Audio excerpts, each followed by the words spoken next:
আপনারা কোনো রকমের অসহযোগিতা বা আমাদের লেখ পাইতেন না। আমরা আগরতলা থেকে এখানে উঠাইতে লাগলো, ডেফিনেটলি আমরা কাগজ কলম বাদ দিয়ে আমরা রাস্তা দিয়ে বইতে লাগলো। আপনার মানে এটা সম্পূর্ণ পাইবেন। আমরা যদি শুনেন, আমরা যদি দেখি 24 জনের মধ্যে অ্যারেস্ট করছেন না, এরপরে কিন্তু আমরা ডিজিপির কাছে যাবো। তখন কিন্তু এবার আমরা বিরুদ্ধে কমপ্লেন করব যে আমরা জানেন আমরা লোকের যোগ সদস্য আছে দেখে আমরা অ্যারেস্ট করতেছি না।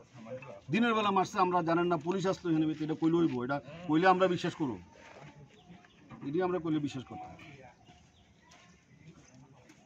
অ্যারেস্ট করতেছেন না, আমি তো বুঝিনি কে প্রেশার দিতেছে, এর মাইরেই তো লইল হইলো। হ্যাঁ হ্যাঁ আজকা বয়ান দিছে,